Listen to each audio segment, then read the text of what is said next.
UF is looking for a linebackers coach right now, and fans are ready to hear who the hire is going to be. We're talking about that room specifically and who we think is going to make a good coach for the Gators at that position. So let's talk about how we got there. First of all, we lost Jay Bateman. That's a pretty big loss. Bateman was formerly the defensive coordinator for North Carolina before he signed on to join Napier in his very first inaugural staff. And he's an ace recruiter. If you think about this past class, all of the top guys that Florida had committed, or most of them, Jay Bateman was their main recruiter. He was at one point ranked as the number 3 recruiter in the nation per 247 Sports. That's huge. And we're talking about third to like an assistant from Georgia, an assistant from Ohio State. He is very, very good on the trail. He was responsible for recruiting Miles Graham and Aaron Childs. And if you guys watched the All-American game yesterday, those are some top studs. They're both top 100 players, but we saw it in action against some of the best talent in the country. They're good. He also was responsible for Jamonta Waller and Adarius Hayes. So obviously those guys didn't end up in this class, but they were committed to the Gators, and Bateman is a large part of why they committed to Florida. Now, I think our linebacker play was underwhelming in 2021, their first year at UF, but I think we saw some vast improvement in 2022, and a lot of that had to do with the development and the emergence of Shamar James. So how did Bateman leave? Why did Bateman leave? Well, he was named the new defensive coordinator for Texas A&M. Okay. This happened the day after early signing day, which is obviously not ideal. He joins our former defensive line coach and co-defensive coordinator, Sean Spencer, on Mike Elko's inaugural staff. Now, again, timing, not great. It was definitely a little bit controversial, and I don't feel like I could make this video without diving into that a little bit. It was reported on the day after early signing day that Jay Bateman was leaving for Florida. This blindsided some of our commitments, including Miles Graham and Aaron Childs. Miles Graham's dad, who is Gator legend Ernest Graham, grilled the Florida football program's lack of communication to its recruits regarding Bateman's departure. He tweeted, and this is a quote, "My son was raised to understand the business as it exists, but there has been new levels of disconnect with this program that I have never, ever experienced. No calls, no communication, and the driest experience imaginable. I'm just going to start there." So listen, obviously, that's not pretty. That's not the kind of PR that you want right after signing day. There's still another signing day left. We're still trying to run transfer portal kids, recruits that are not committing until that second signing day. Not the kind of publicity you want from a former player, a Gator legend, so to speak. So, I think that could have been handled a lot better on UF's part. But I also believe that Bateman blindsided Billy Napier and the rest of the staff. I don't think they knew until essentially the rest of the world found out, right? I think that Texas A&M purposefully leaked that information. Now, we've heard it was an accident, and I don't know. I think maybe they were trying to steal some players away from Florida. I don't believe that Napier was aware himself that Bateman was planning on leaving. I think that he was just as caught off guard as everybody else. Now, could it have been handled better from UF once it happened? I think so. I really believe Billy Napier could have simply put out a tweet that said, "Found out this morning that Coach Bateman has taken a job as the defensive coordinator at Texas A&M. Obviously, the timing of this is not ideal since yesterday was early signing day. However, we are really excited for this new opportunity for Coach Bateman. Getting hired as a defensive coordinator is a step up, right? We wish him the best of luck every day but one, or every Saturday but one, whatever." An easy tweet. It says, "I didn't know," but then it's also gracious about a guy who is moving in the right direction that he wants career-wise, right? He takes a step in the right direction. So again, I don't think Napier had any idea this was coming. I just think UF probably could have handled it a little bit better once it did. I have been told things are all smoothed over with our recruits though, and things are good. But what everybody wants to know is, who are we hiring? And then once that coach gets into place, what does that linebacker room look like? I'm going to talk about that room in a minute, but first, let's look at who could be leading the charge, right? Who could be in charge of this room? We've heard some really big names being rumored. And who could we actually expect to hire? All right, I'm going to give you a couple names. We're going to talk about them. Jeff Collins. Jeff Collins was most recently fired from being the head coach at Georgia Tech. But before that, he was the defensive coordinator under Jim McElwain in 2015 and 2016 at UF. His tenure as Florida's defensive coordinator was really the last time that Florida had an elite defense. The Gators were ranked 11th and 6th in the nation in total defense during the 2 years that he was here. He developed several all-conference players, and he coached top-ranked defenses at multiple other places outside of Florida as well, including UCF, FIU, Mississippi State. He is a proven winner. He coaches elite defenses. Now, do I think Jeff Collins would come to Florida and work under Austin Armstrong? This is going to be the question mark for me. And no offense to Austin Armstrong, I just think that Collins, having most recently been a head coach, prior to that being a defensive coordinator, I don't know that I think he agrees to sign on and take marching orders from 30-year-old Austin Armstrong. I think he will probably be looking for his next stop to include total control over the defense. But if Billy Napier can convince Collins to come to UF under Austin Armstrong, that would be a huge coup. And I think Florida's defense immediately gets better. Another name that we've heard mentioned a lot is DJ Durkin, another name that Florida's familiar with. Durkin was most recently the defensive coordinator at Texas A&M, and he parted ways with the program when Jimbo was fired this year. That whole staff was gone. He wasn't individually fired. They just moved on, right? He is another proven commodity. He's got a track record of success, both as a coach and in recruiting.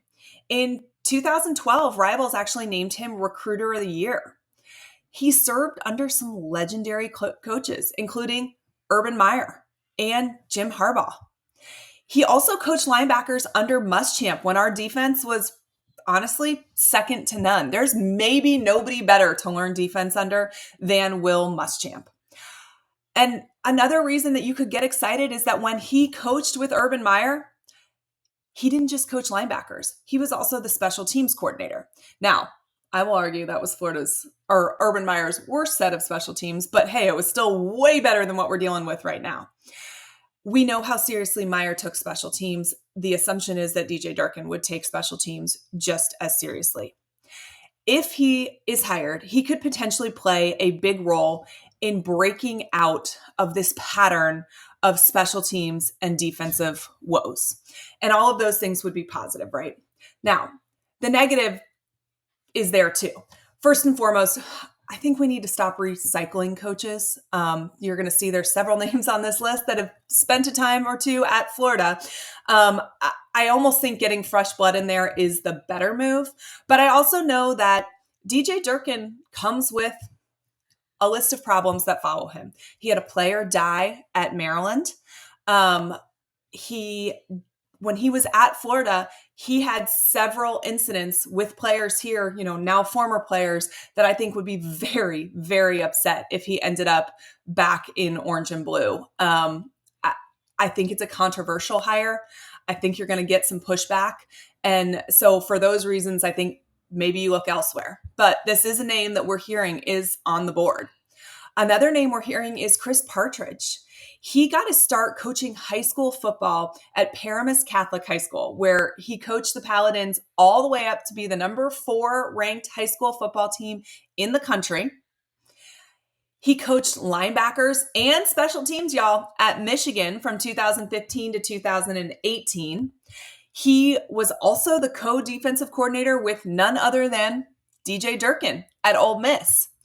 In 2023, he returned for a second stint at Michigan, where he was fired mid-season, allegedly in relation to Michigan's sign stealing scandal. So, hey, maybe we got an inside track. Just kidding. So this is an interesting name too. So obviously not without it's negatives. If the NCAA decides to punish Michigan further or the individual coaches, is that something that could follow him to Florida? Is the sign stealing something that will be used to negatively recruit against Florida? Something to keep in mind. I think as a whole, he's a great coach. I think he is somebody that could really help out immediately on special teams, similar to DJ Durkin. But again, comes with some baggage. So is that something that Billy Napier is willing to take on? I don't know. Next name on this list is somebody else who is familiar to Gator Nation, Jamar Chaney. He was an analyst for the inside and outside linebackers with the Florida Gators just 2 seasons ago in 2022. He was also known as an incredible recruiter. He spent last season as the outside linebackers coach at Western Kentucky, whose defense was top 3 in Conference USA in sacks, tackles, and interceptions, all things the Gators could use more of next season. Chaney would be a risky hire because he's a relatively unknown commodity when it comes to coaching and development, but he certainly has the recruiting prowess necessary and would be another young upside hire for Austin Armstrong's defense. I honestly think that this would be a really interesting and probably a really good hire for Florida. First of all, I think Billy Napier's in a tricky situation. It's going to be hard to convince a really well-known commodity to come to Florida for what could potentially only be 1 year. I hope that Billy Napier turns it around this upcoming season. I hope that he's here for many years to come. But the reality is the seat is hot this year. There is going to be a minimum number of games that have to be won for this staff to get a chance to stick around for the 2025 season. Does a proven commodity want to uproot his family and move to Gainesville for what he knows could potentially only be 1 year? That's a hard sell. However, somebody like Chaney might jump at that opportunity because obviously moving from Western Kentucky to Florida is a massive leap. So even if it's only for 1 year, that's a great resume builder. And, I know that I talked about it being risky because he was an analyst just 2 years ago. We hired a defensive coordinator who's 30. Prior to being a defensive coordinator, he coached linebackers for like a month at Alabama, right? This is, Billy Napier likes young and hungry. And if you're going to get somebody to fall in line behind Austin Armstrong, picking another coach who is young and hungry might be the best fit to mesh with him. Is somebody who has been a defensive coordinator and a head coach going to take marching orders well from Austin Armstrong? I don't know, but I bet Jamar Chaney would. So, that coupled with his recruiting prowess might honestly be a great hire. So those are the names that we are looking at on our hot board. Obviously, there's some other ones being bounced around as well. These are some of the ones that I think could be more likely. They're ones that the program is familiar with, Billy Napier is familiar with. There's some hot names out there. I think all of them could be a splash hire. So we'll see. But what are they going to be coaching when they get to Gainesville? The linebacker room has been a little bit gutted, right? It's basically just Shamar James and 2 freshmen at this point. I'm kidding, but there's a few more guys that you've probably forgotten about. So we'll talk about them. But Shamar James is the biggest name. He's our star middle linebacker. He's the clear defensive leader. The defense notably changed when he dislocated his kneecap this year and it ended his season. That was around Halloween.